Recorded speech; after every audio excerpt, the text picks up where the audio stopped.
Magandang gabi, Sunday. This is January 14, 2024. Daily episode 3215, 3216, and 3217. No, kakabalik lang kasi ng ilaw. Kaya hindi ako nakapag-record kanina the whole day. Kasi may scheduled outage. At ano pa? Eksakto, no?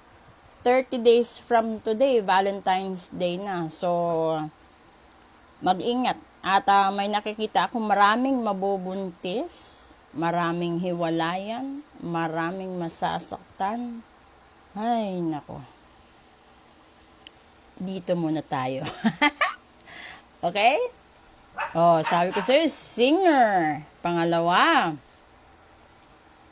messenger. And pangatlo, protection. Ito pa din talaga, di ba? So, yun na eh. Yung pagiging singer kasi, which is the humpback whale, kung ano man yung problema mo sa buhay, yun na lang yung sakyan mo, yun na lang yung ayusin mo, hanggang sa dumating ka sa punto na maiaayos mo ang lahat at makukuha mo, maiintindihan mo kung ano yung mensahe na pinapaabot sa'yo ng espiritu ng universe, di ba? Kasi kapag ganyan po ang sitwasyon, kailangan talaga dito sa messenger, alam mo kung ano ang priorities mo sa buhay. Dahil hindi naman po pwede na basta-basta ka na lang talaga gumawa ng desisyon, tapos pag hindi mo natapos ay iiwanan mo nakatingga. Hindi po pwede ang ganon. Hindi po pwede ang ganon. So ngayon, kung yung gagawin ho ninyo, kung hindi ho kayo pabor sa mga ganyang gawain, ay magbago, mag-divert kayo ng patakaran at pamahiin sa sarili. Dahil, kung halimbawa, pinaparamdam sa inyo ni universe ngayon, na kailangan talaga na kalimutan ang nakaraan, tanggapin kahit gaano ito kahirap, gaano kasakit, o di ba? At sa susunod, bago ka gumawa ulit ng mga major decisions sa buhay mo, di magkaroon ka ng protection. Ito yung sinasabi ko dito, na sa February 2 is araw ng Birhen ng Candelaria, which is the Our Lady of Candles. Ito yung birhen na kapag na-ritual kayo dito ng barang, ay talagang mauupos kayo. Tapos pag ito yung nakulam, nagayuma, talagang magtatagal. And then kapag na bad karma kayo, yun din yung pinakamahirap. No? Kasi yung bad karma, abot 10 hanggang 15 taon eh. Depende yan. Kung ayaw nyo pa at hindi nyo talaga mararamdaman after 15 years, wala pa talaga kayong pagbabago, then asahan nyo, magkakaroon yan ng extension. Kasi, halimbawa ulit, no? Dito tayo sa usaping pamilya muna. Sorry, nag-burp ako. Kalimitan, ang problema ng magulang, no, kung nasa katamtaman lang ang pamumuhay, is yung natin, yung pang-araw-araw, no, yung bills natin buwan-buwan, at saka yung mga baon ng mga bata. Kasi, yung sasabihin ng mga magulang dyan kapag nagtiis sila, maitawid ko lang yung pang-araw-araw naming gastusin. Okay na ako doon. 'Di ba?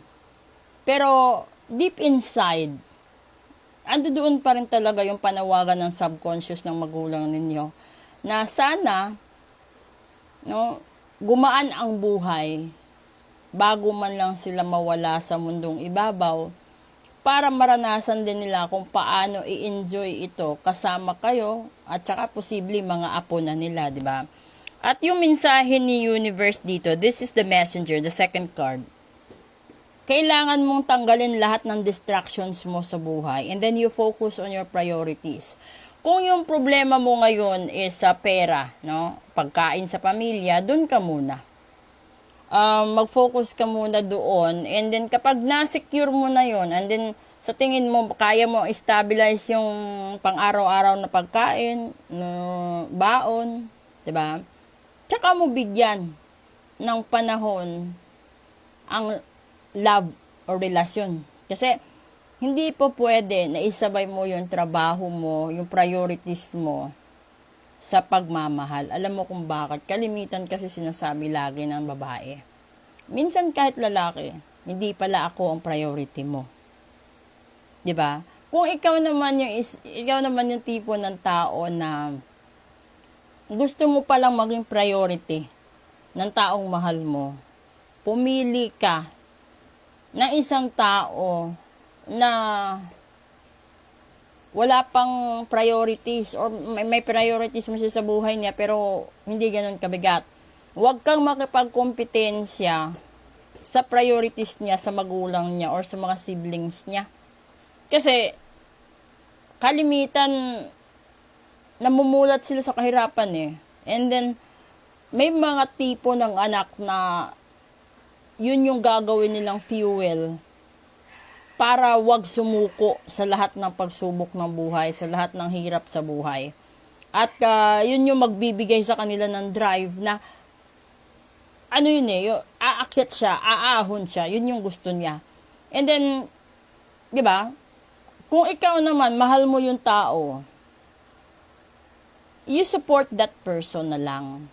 And then, instead na kontrahin mo siya, kailangan, yung para bang, alam mo kung saan ka lulugar. Kasi kung girlfriend-boyfriend relationship naman, hindi naman po pwede na unahin ka niya lagi.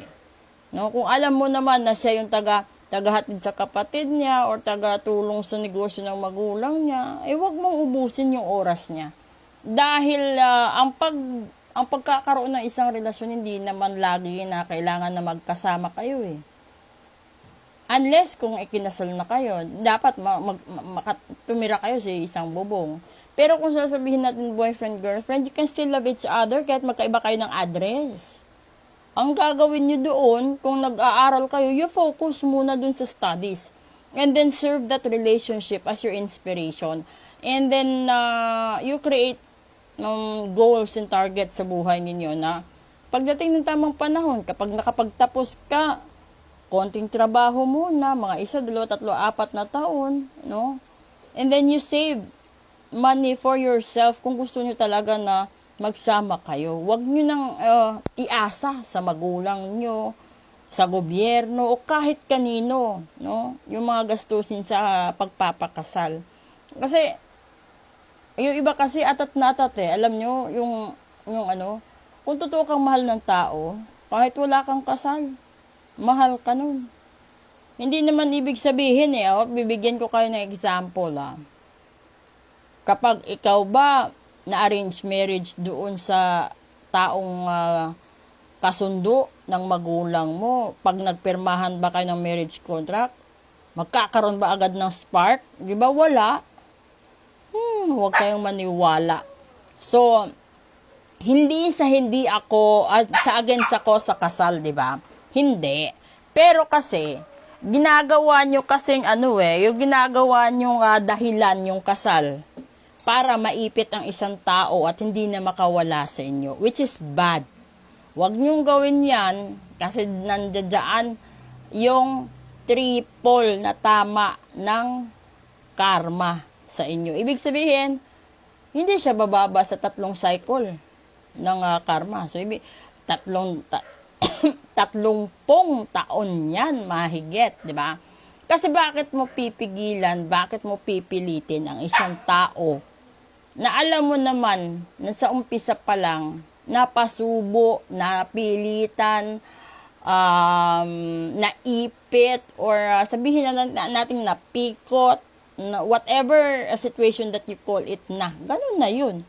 So, wag nyo sabihin na, kailangan ko itong pakasalan kahit hindi ko mahal, basta pagkamatay nito, lahat ng yaman akin, di ba? Nandoon ang pinakamalaking karma sa ganung mindset. Lalo kang minamalas at inaalat dahil sa ganyang klase na at ganyang uri ng mindset. So, kung gusto mong magbago buhay mo, wag ganun. Baguhin mo. Kasi minamalas ka palalo. At talagang imumudmud ka.